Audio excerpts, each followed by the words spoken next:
सभी को good morning और आपके हस्बैंड भविष्य के लिए अग्रिम शुभकामनाएं।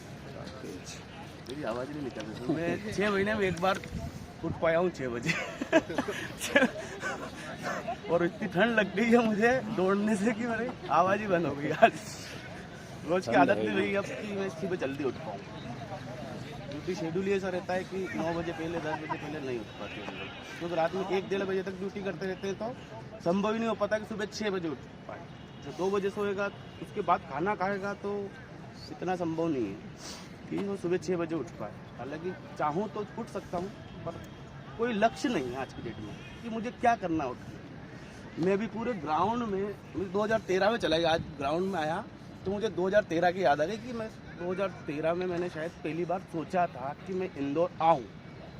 ये मेरा सबसे अच्छा डिसीजन था। घर वाले शायद मना कर रहे थे कि क्या करेगा, यहाँ पे ऑलरेडी तैयारी है, मैं मंदसौर से हूँ, यहाँ पे ऑलरेडी सारी चीज़ों की फैसिलिटी है, कोचिंग है, सब कुछ है, तो फिर वहाँ क्यों जाना। मैंने कहा बस मुझे कुछ बनना है, मुझे यहाँ नहीं रहना है, मुझे कहीं भी जाऊँगा अकेले कुछ भी करूँगा, लेकिन मुझे कुछ बनना है।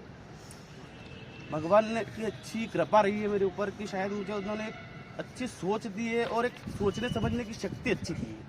मैंने यहाँ इंदौर आया तो मैंने अपने गुरुओं का चयन बहुत सही तरीके से किया है, चाहे वो शिक्षा के मामले में हो चाहे वो फिजिकल के मामले में हो। सबसे पहली चीज़ तो मैंने अपना एक बजट बनाया कि मैं पढ़ाई के लिए 3,000 रुपये से ज़्यादा खर्च नहीं करूँगा।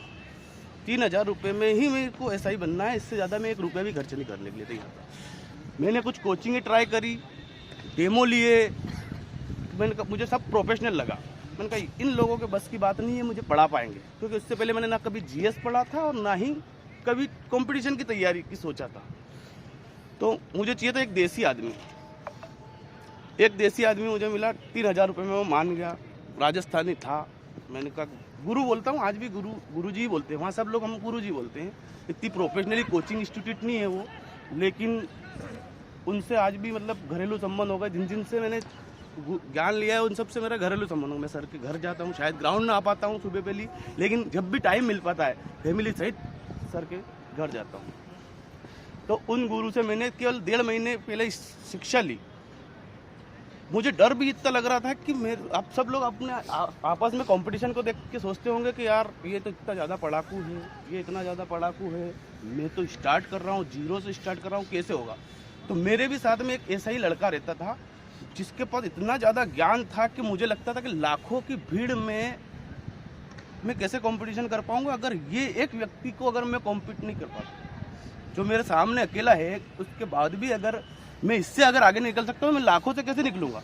लेकिन मैंने सोचा कि नहीं, अगर बनना है तो बनेंगे। आपने जैसा सोचोगे आप वैसा बन जाओगे। अगर आप आईपीएस का सोचोगे आप आईपीएस बनोगे। मैंने सब इंस्पेक्टर ही सोचा था ओनली। मुझे पीएससी की तैयारी में इंटरेस्ट ही नहीं था उस समय, जुनून था कि सब इंस्पेक्टर बनना है। ऐसे कितने लोग हैं यहाँ पे जिनको नींद नहीं आती है,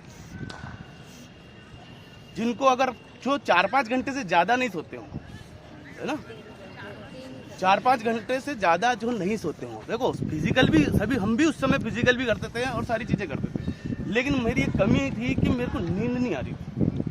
क्योंकि मुझे 1.5 घंटा शाम को या 2 घंटे शाम को 5 से 7 के समय में सोता था और सुबह 6 से 8 के समय में मैं सो लेता था, ताकि मुझे पूरी रात पढ़ने को मिल जाए और पूरा दिन पढ़ने को मिल जाए। ये मैंने अपना स्ट्रेटजी बना ली, क्योंकि बाकी इतने सारे लोगों से फाइट करना है ना। लाखों की भीड़ आज की डेट में जो है एग्ज़ाम दे रही है, और मेरे साथ में तो एक मात्र बंदा था जो मेरे से बहुत ज़्यादा आगे था। अगर मैं उसी को अगर सोच लूँ तो मैं तुरंत घर चले जाऊँ। हालांकि वो मुझसे पढ़ना आया था, फिर भी उसको पता है मैं मुझे कुछ नहीं आता, लेकिन फिर भी वो मुझसे पढ़ना आया था। शायद पहले की एजुकेशन हमारी साथ में रही है, उसको लगा कि इसके ज़्यादा इंटेलिजेंट अपने से। लेकिन जब मैं उससे मिला तो मुझे लगा कि अब तो ये बहुत बदल गया, इसने तो इतने सारा रट डाला है कि मैं जरा सा कुछ बोल रहा हूँ और ये पहले जवाब दे रहा है, तो मैं कैसे पढ़ पाऊँगा। लेकिन हर आदमी की कुछ कमियाँ होती है, इस कारण से दूसरे लोग आगे बढ़ते हैं। आपकी कुछ कमियाँ हैं तो आप आगे बढ़ोगे, अगर आपने उन कमियों पे फोकस किया तो फिर आप भी ऊपर हो जाओगे। तो वैसा ही है कि गुरु मैंने सबसे अच्छा चयन किया जीवन में। पहले एजुकेशन के लिए उस समय शायद सर से मुलाकात नहीं हुई थी। 1.5 महीने में मैंने इतनी सारी तैयारी कर डाली कि मेरे 154 नंबर आए रिटर्न में। उस समय 159, 158 पे लिस्ट उठी थी, और उसके जो मेरा साथी था उसके 133 नंबर आए। कितने 133 नंबर और मेरे 154 नंबर आए थे रिटर्न के। और फिजिकल के लिए फिर मैं उस समय भी बहुत सारे, मैं उस समय डीएवी लाइब्रेरी में पढ़ता था, यहीं लाइब्रेरी में पढ़ता था। वहाँ पे आर्मी वाले ग्रुप चलते थे, है ना, प्रीतेश व्यास सर के ग्रुप चलते थे, ऑफिसर तो नेहरू स्टेडियम में होते थे, और मैं घर के पास भी वो डीएवी पढ़ रहा था। लेकिन मैं गया 2-3 जगह, मैंने जाके देखा, पहले सुबह जाके देखा कि मुझे किसे चूज़ करना है, क्योंकि मैंने अभी जिसे चूज़ किया था वो उसका मुझे फ़ायदा मिला है। तो आगे मुझे किसे चूज़ करना है कि मुझे फ़ायदा मिले, मुझे अपना भविष्य बनाना, मुझे सबके बारे में थोड़ी नहीं सोचना है। मुझे तो ये सोचना है कि मैं कैसे दौड़ पाऊँगा। एक हंसोगे आप लोग, एक कहानी बताता हूँ कि 2013 में मैं कॉलेज में था, मेरा एक दोस्त आर्मी से भाग के आ गया था, वापस से उसने स्टडी चालू कर दी। तो वो मुझे दौड़ने के लिए ले गया एक बार, तब मुझे दौड़ना नहीं आता था 2013 में। तो मैं जैसे दौड़ रहा था तो वो जोर जोर से हंस रहा था, बोले कि यार कैसे ऐसे पूरे पेड़ डाल के ना मैं दौड़ रहा था। तो बोले तुझे तो दौड़ना भी नहीं आता। उनका ठीक है, उस समय में भी मुझे ऐसा लग रहा था कि मुझे दौड़ना नहीं आता है, और वाकई में मुझे नहीं आता है। तो ऑफिसर भगवान नहीं हूँ, मान के चलो कि उनकी वजह से मैं दौड़ पाया। मुझे प्रोफेशनल वाले नहीं दौड़ा पाते, दुनिया की कोई ताकत नहीं। मैंने अच्छे प्रोफेशनल स्टडी के लिए भी मैं सब लोगों से मिला हूँ, उनका ज्ञान देखा मैंने कि ये पढ़ा पाएंगे कि नहीं पाएंगे। मेरे काम का कौन है जो मुझे पढ़ा पाए, जिसकी वजह से मैं बन पाऊँ। अदरवाइज भले कितनी सारी कोचिंग इंस्टीट्यूट हो, कितने सारे फिजिकल ट्रेनर हो, हमारे काम के नहीं है, हम कुछ नहीं बन पाए तो कोई मतलब नहीं है। जब आज मैं देख रहा हूँ कि पूरे ग्राउंड में, अभी आप जब एक्सरसाइज कर रहे थे तो मैं एक ऐसा बंदा देख रहा था कि जो मेरे जैसा दिखता हो। मतलब मैं बहुत ज़्यादा पतला था, बहुत ज़्यादा दुबला था, अभी तो बहुत पेट आ गया है, अभी बहुत सारी चीज़ें चेंजेस हो गई है। तो फिर मुझे इसने ऐसे किया तो मुझे कहा कि यार ये मिल गया मुझे मेरे जैसा लड़का। मतलब मेरा उस समय वजन था शायद 51 किलो। कितना तुम्हारा कितना वजन है? 54। इसका उससे भी ज़्यादा है, मेरा 51 था। और सर दौड़ाते थे तो मुझे भी बहुत बुरा लगता था। एक तो सुबह उठना, चलो फिर उठ तो जाते थे क्योंकि अपने अंदर इच्छा शक्ति थी, दृढ़ इच्छा शक्ति थी। सपने में अगर ये आ रहा है 2-4 घंटे सो रहा आदमी, उसमें भी सपना आ रहा है तो 2 स्टार दिख रहे हैं कंधे पे, इतनी सी देर की नींद में भी। तो मैं दौड़ता था तो मुझे भी नौटंकी करना बहुत लगता था, क्योंकि अपन ने कभी करी नहीं रनिंग। सर तो दौड़ाया जा रहा है तो मैं कहीं रुक जाता था। सर बोलते थे क्यों रे, लड़कियों से गए बिता है। भाई लड़कियों से गए बिता है क्या तू? जो मतलब शायद लड़कियां हमारे साथ में उस समय 3:30 के आसपास रनिंग कर लेती थी, और मेरी टाइमिंग आती थी 4 मिनट, इतनी फर्स्ट टाइम में जब की बात कर रहा हूँ। उसके बाद सर जब पहली बार ट्रायल लिए तो मैं 2 राउंड पार नहीं कर पाया, 2 राउंड ही नहीं कर पाया पहली बार में। तो मैंने ऐसे ही उल्टी होने का नाटक कर लिया, पेट में दुख रहा है, लेट गया, ऐसा कर लिया। और पहली बार की ये कहानी बता रहा हूँ। कुछ टाइम तक फिर मैं छोड़ दी, बंद कर दिया, बंद का उन्होंने नहीं हो रही। फिर वापस से एक दिन कि अपन क्या करने आए हैं यहाँ, क्या करने आए हो आप लोग? कुछ बनने के हिसाब से आए हो ना, टाइम पास तो कोई भी नहीं करना है। अगर तो इतनी सुबह उठ के अगर आ रहा है, मैं भी मल्लार आश्रम जाके आया तो वहाँ पे मैं सर को ढूंढने गया था कि आज मैं सुबह 6 बजे इत्तेफाक उठ गया हूँ, तो चलो सर से मिल लेता हूँ, ग्राउंड चले जाता हूँ। सर की हमेशा इच्छा रहती है कभी आओ ग्राउंड, क्योंकि सर ने हम लोगों को बनाया। लेकिन हमारा दुर्भाग्य है कि हम टाइम नहीं दे पाते आज की डेट में। सर हमको बोलते हैं कभी कि फ़ोन लगा के कह दी आ जाना, तो मैं उठ नहीं पाता हूँ। अभी सर का लास्ट टाइम फ़ोन आया था, सर 2 महीने पहले के आसपास की बात होगी, तो मैं नहीं आ पाया, उसके लिए क्षमा चाहता हूँ। लेकिन हमारा ड्यूटी शेड्यूल ऐसा रहता है कि चाह के भी नहीं आ पाते। आज मजबूरी थी, उठना था तो मैं उठा, तो मैंने कहा सर क्या दर्शन करके आऊँगा। मैं मल्लार आश्रम गया, वहाँ 20 बच्चे भी नहीं थे। मैंने कहा यार क्या हो गया, मतलब बाकी कोच मैं भौरकुआ थाने पे हूँ, 50,000 स्टूडेंट कम से कम वहाँ रहते हैं, उस एरिया में रहते हैं ओनली।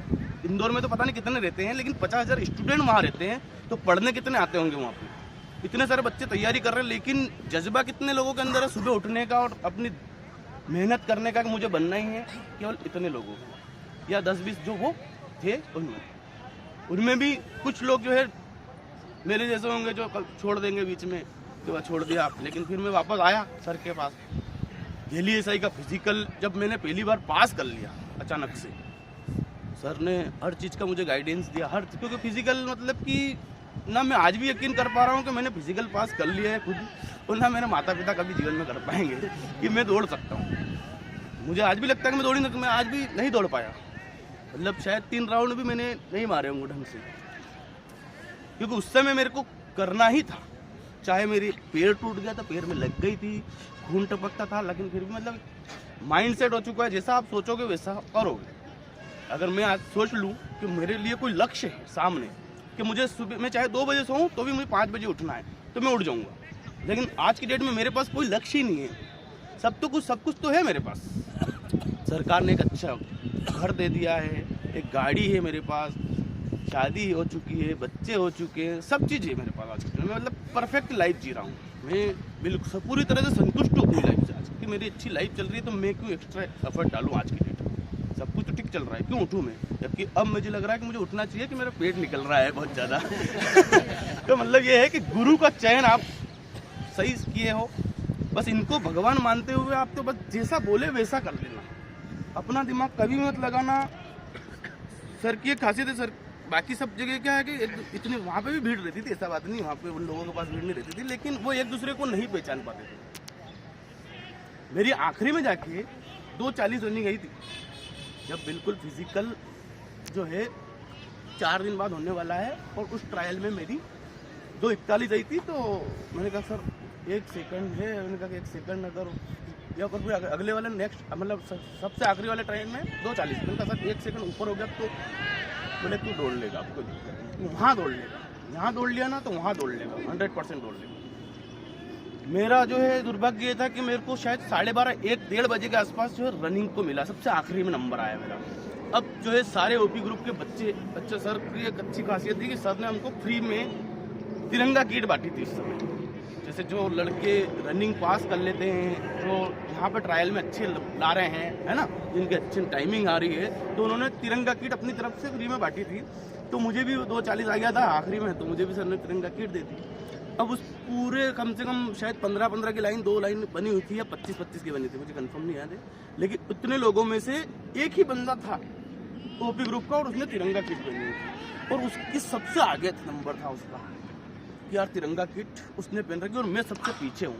अब मैंने कहा, सर ने बोल रहा था कि बहुत ज़्यादा तेज भी नहीं, स्टार्टिंग के चलो तुम 20-30-40 मीटर जो है फास्ट दौड़ लेना, उसके बाद एक रिदम बना लेना और आखिरी में खींच देना, इतना सर ने समझाया हुआ था।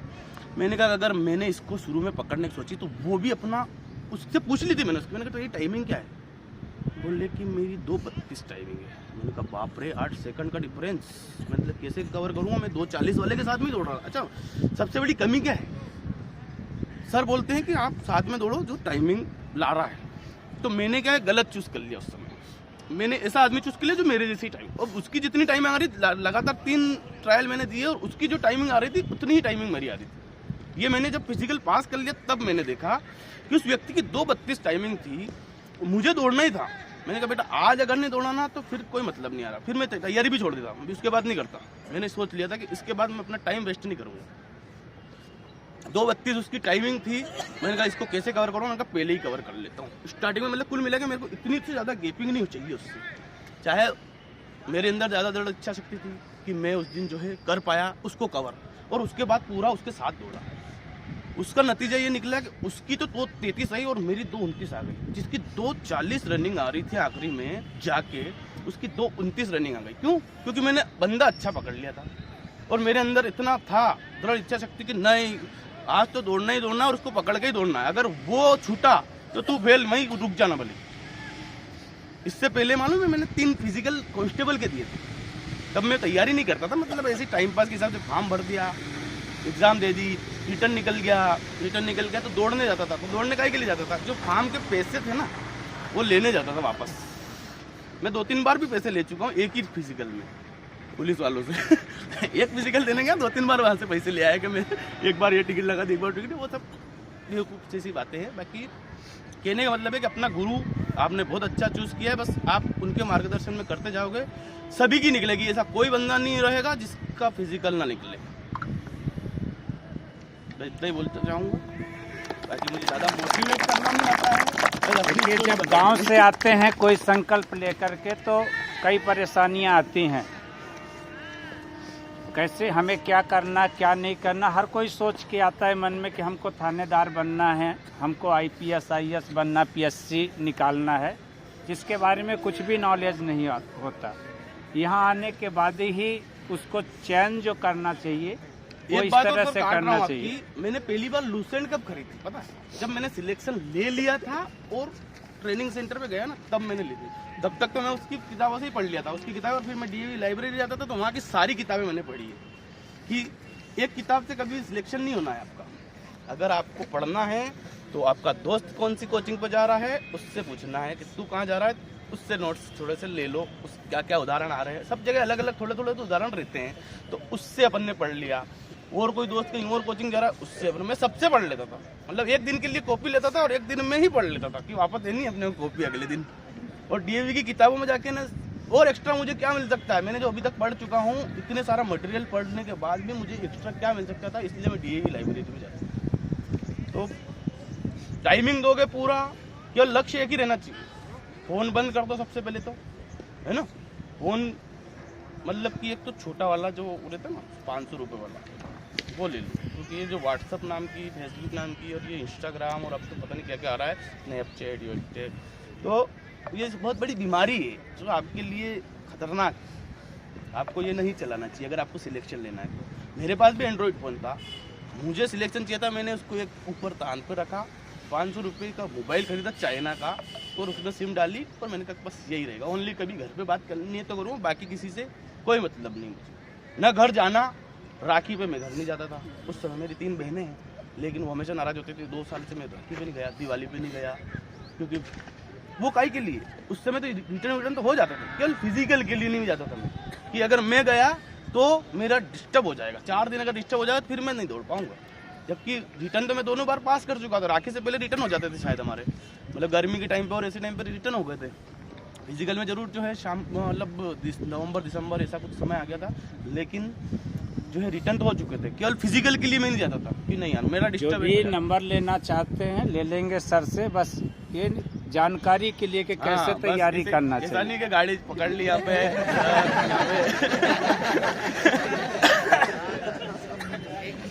मैं गाड़ी अपने घर वालों को भी नहीं छुड़वाता हूँ। मैं उनको बोलता हूँ कि तू 500 रुपये वहाँ दे दे और निकल ले, रसीद कटवा ले। वो 500 रुपये मान जाए। अरे तो तूने 2000 का फाइन का भी अगर जुर्माने का अगर तूने जो है मिस्टेक किया है तो वो 500 रुपये उनको बोलना है 500 रुपये का चालान काट दो आप एक छोटा, मैं अगली बार से ध्यान रखूँगा, तो वो कटवा के निकल जाएगा। लेकिन मेरा भतीजा भी रहता है, वो भी कभी बोलने, एक बार उसने लगाया तो मैंने कहा देख भाई तू मेरे से पैसे ले लेना अगर आके, लेकिन चालान के लिए तो मैं नहीं बोलूँगा किसी को भी। मैं क्यों बोलूँगा, मैं सब इंस्पेक्टर हूँ, वहाँ पे एक सिपाही खड़ा हुआ है, तो मैं उससे क्यों, एक तरह से मुझे अगर बोलना है तो मुझे शायद रिक्वेस्ट, क्योंकि उसका भी अपना खुद का आत्मस्वाभिमान है, तो रिक्वेस्ट मैं उससे क्यों करूँ एक 500 रुपये के लिए। अपने गलती की आप फाइन भर लो, चलो 500 रुपये में कौन सी बहुत बड़ी बात है। फोन न लगाने की छूट वैसे तो छूट जाओगे, रिक्वेस्ट कर लोगे जहाँ फोन लगाए। पुलिस बहुत अच्छी चीज है, अगर पुलिस से आपने रिक्वेस्ट ली बोला है तो वो बिल्कुल मानेंगे। शायद 10 मिनट आपको खड़ा रख लेगी, 15 मिनट खड़ा रख लेगी, लेकिन